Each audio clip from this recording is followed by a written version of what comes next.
Dedaunan yang gugur di tepi sawah.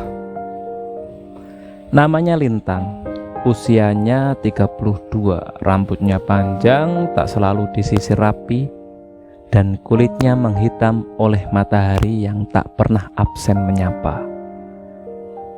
Ia bukan siapa-siapa, hanya perempuan desa yang tak jadi merantau. Dulu, ketika teman-temannya memilih menjejak beton kota, Lintang tinggal. Katanya, sawah lebih jujur daripada kantor ber-AC. Padi tak pernah berdusta soal musim. Ia tinggal di sebuah dusun bernama Karangsari, terletak di antara dua bukit yang menyimpan kabut tiap pagi. Rumahnya berdinding anyaman bambu, berlantai tanah liat yang hangat saat hujan, dingin saat kemarau. Di teras rumahnya ada kursi tua peninggalan almarhum ayahnya, satu-satunya warisan yang tak pernah bisa dibakar waktu. Setiap pagi, Lintang menyusuri pematang sawah sambil membawa bakul anyaman benih, diiringi suara jangkrik dan kokok ayam. Ia menanam harapan di tanah yang sama, musim demi musim. Tangannya kapalan, kukunya kecoklatan oleh tanah. Tapi baginya, itu bukan tanda penderitaan, itu bukti keberadaan. Orang-orang kadang memandang iba, perempuan hidup sendiri di desa, tak takut sepi. Lintang hanya tersenyum. Baginya, sepi adalah teman yang tak rewel. Ia lebih memilih suara angin menyentuh ilalang ketimbang percakapan palsu di layar ponsel. Ibunya telah tiada.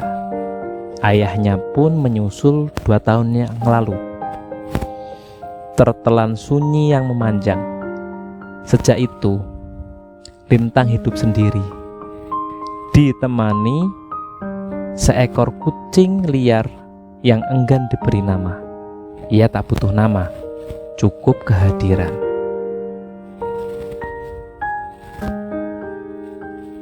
Suatu sore, ketika matahari condong ke barat dan langit berwarna jingga, Lintang duduk di bawah pohon nangka. Ia memegang buku catatan lusuh, menulis sesuatu, bukan puisi, bukan kisah cinta. Ia mencatat aroma udara, suara burung, bayangan awan. Ia percaya hal-hal kecil itulah yang membentuk jiwa. Beberapa hari kemudian, datang surat dari Rara, sahabat lama yang kini tinggal di Jakarta. Isinya ajakan, ke kota, tinggal bersamaku, ada lowongan kerja. Kau tak perlu bercocok tanam lagi.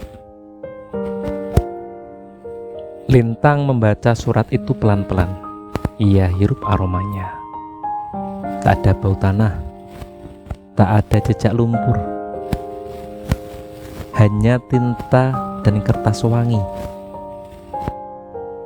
Ia tidak menjawab hari itu.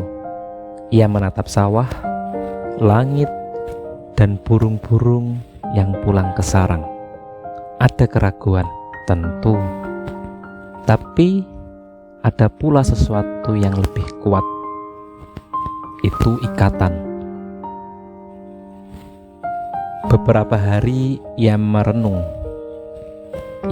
tawaran itu. Di ujung minggu ia pergi ke makam ibunya. Ia duduk lama, berbicara dalam diam. Bu, orang bilang hidupku tak bergerak, tapi bukankah air pun tetap mengalir meski tenang di permukaan? Ia pulang dengan tenang. Di meja kayu reot, ia tulis balasan untuk Rara. Terima kasih, Ra. Aku tahu niatmu tulus. Tapi aku tidak ingin hidup dengan seragam waktu yang bukan milikku. Di sini aku tak punya banyak, tapi aku punya pagi yang utuh, tanah yang sabar, dan malam yang tak bising. Aku memilih tetap tinggal, bukan karena takut pergi, tapi karena aku tahu di mana akar jiwaku tumbuh. Surat itu ia kirim lewat Pak Pos yang sudah renta,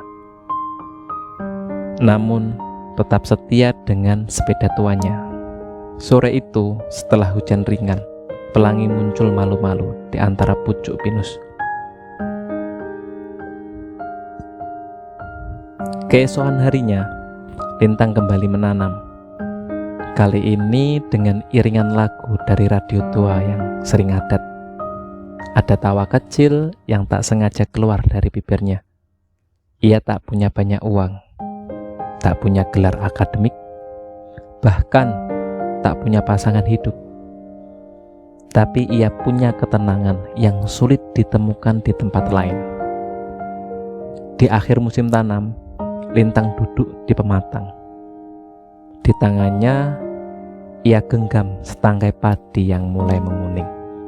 Ia berkata pada angin, "Aku bukan perempuan hebat, tapi aku perempuan yang memilih, dan itu cukup."